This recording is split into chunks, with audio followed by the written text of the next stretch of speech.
Ocarina of Time. It's one of those timeless classics that's been talked about endlessly ever since it released in 1998. And it's no surprise. From its gripping story, to its challenging dungeons, to its epic boss fights, Ocarina of Time has a long-standing legacy as one of the best video games of all time, both among Zelda fans and among the broader video game audience in general. So why am I talking about it today? There's nothing to say here that hasn't already been covered by pretty much every YouTube channel under the sun. But that's why instead of talking about the game itself, I want to share my experience with it and how it shaped the core of who I am today. My family wasn't very well off in the early 2000s. That said, when it came to keeping the kids busy, well, me, my mother was pretty thrifty. Literally, almost everything we had was either donated to us or came from the thrift store where my mother worked. She also frequented yard sales, and one day she found what would be one of the best birthday gifts my 6-year-old self could have ever asked for. On my 6th birthday, I frantically pulled apart the wrapping paper on my gift to discover a plastic bin with a PlayStation 1 with Final Fantasy VII, a Dreamcast with a demo disc, and a Nintendo 64 with, of course, Ocarina of Time. She found it at a yard sale for what I can only assume was the deal of a lifetime, and I was utterly ecstatic. I actually played the PlayStation 1 first, excited to see what the deal was with this cool spiky-haired guy on the cover with the cool sword. This was my first experience with role-playing games, but my small brain couldn't comprehend why the cool spiky-haired guy was just standing around instead of fighting.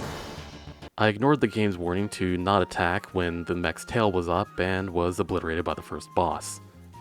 I decided I didn't like the game, so I shut it off. This is unrelated, but I remember when I unplugged the PlayStation in order to plug in my Nintendo 64, my tiny 6-year-old thumb actually managed to slip into the gap between the plug and the wall socket. It gave me a good shock that went up my arm and through my body. Thankfully it didn't cause any long-lasting damage, it's just a lifelong bizarre phobia of unplugging appliances from outlets. Anyway, after that bizarre episode, I finished hooking up my Nintendo 64 and booted up Ocarina of Time. I was greeted by the calm stillness of the morning air, which perfectly accompanied the serene piano of the intro theme, which was disrupted only by a figure riding a horse. My 6-year-old brain had so many questions. Who is that guy? Where is he going? Am I gonna play as him? And lastly, man, I hope he doesn't just stand around waiting to get hit like that spiky hair guy. I started the game, and I was soon presented with the file select screen. This file right here, OzzY, is a file that was on the cartridge when I got it. With the exception of the other files which I started myself later, you are seeing exactly what I saw when I first played Ocarina of Time. As it turns out, OzzY played all the way through the game up until the final fight with Ganon, and, as far as my adult reasoning can discern, was searching for the remaining heart pieces and golden skulltulas as young Link. This meant that the entire game was unlocked for me. Nothing was off limits. I could explore anywhere and do anything my heart desired, and I could do it all with the tools and items I needed to do them. This was absolutely mind-blowing for me as a kid. This was, for all intents and purposes, my very first open-world video game experience. The gift of youth offers some pretty wild imagination in the face of unrelenting boredom. While as an adult now I would find myself bored of a game with no objective fairly quickly, my younger self was somehow able to turn aimless wandering into a grand adventure. I distinctly remember wandering out of Kokiri Village and into Hyrule Field, where I then fought a bunch of skeletons that spawned near Kakariko Village. After the night ended, I would run back into town and pretend that I saved them all from the monsters. After all, unlike Hyrule Castle, Kakariko Village doesn't have a drawbridge to keep the skeletons out, so someone has to step up and protect them, right? I spoke with everyone all over Hyrule just to learn more about them and see what they would tell me. I marveled at the Zoras hidden away behind the waterfall. I explored the underground city where the Gorons lived. And, embarrassing as it is to say, spent as much time as I could with my first video game crush, Meilon, at the Lon Lon Ranch in the hopes that she might like me. You know, like me. That obviously would never happen, but 6-year-old me still hoped that she'd at least give me a hug for slaying all those skeletons outside the ranch. Oh well, at least Princess Ruto still liked me. Eventually, the splendor of the already mostly saved Kingdom of Hyrule wore off, which meant that one day, I finally decided to start a new save file. Finally, I experienced the real Ocarina of Time that everyone else got to experience 5 years before I did. Link would face daunting challenges throughout both the past and the future in his quest to seal Ganon away for good, and I was there every step of the way. I eventually got to play as adult Link too, who was the mysterious sworded figure from the intro. I thought it was the coolest thing ever to be able to become an adult just by pulling a sword out of a stone. Of course, as an adult, I would give anything to be able to shove a sword back into a stone and become a kid again, but that's beside the point.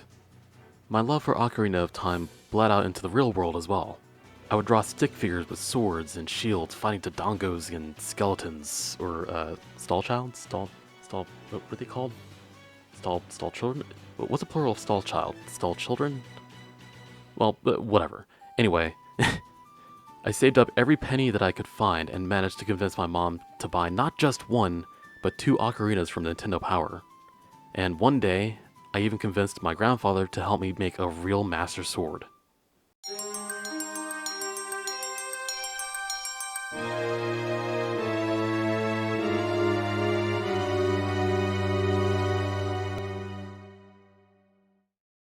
To this day, this wooden sword is still the single most valuable item in my game collection. It has no value whatsoever to anyone else, but to me, it's both a monument to the love I had for Ocarina of Time, and also a symbol of my grandfather's love for me. I hope that one day I'll be able to pass it down to my kids, and share a story with them as well. Anyway, at some point in Link's quest, I started to feel that something was off.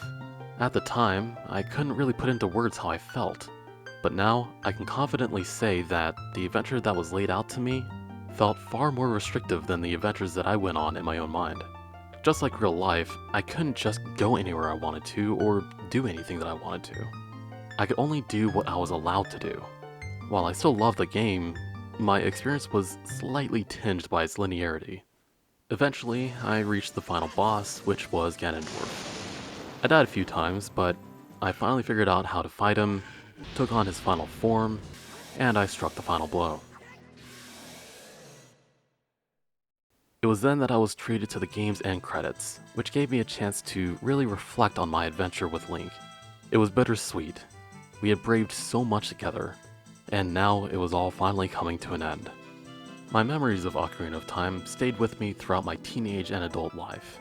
Throughout that time, I played other Zelda games such as The Wind Waker, Twilight Princess, and Skyward Sword, but I knew that there was something missing that I was searching for in those games.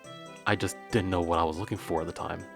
It wasn't until 2017 when I would finally feel that same sense of true open-ended adventure that I had while playing Ocarina of Time, with the release of Breath of the Wild for the Wii U.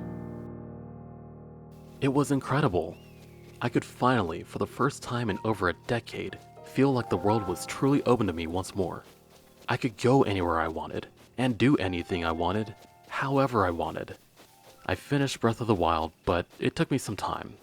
I was in the middle of finishing my college degree when it released, and I was also moving halfway across the country to be with the woman who would eventually become my loving, beautiful wife.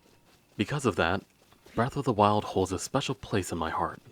Much like how young Link could become an adult in the blink of an eye, so did I. And I will always remember Breath of the Wild as the game that I played as part of growing up. Breath of the Wild will always be my second favorite Zelda game next to Ocarina of Time for the same reason that Ocarina of Time is my favorite. Even though my experience with Ocarina of Time is drastically different to everyone else's experience, at the end of the day, it's not about the destination, it's about the journey.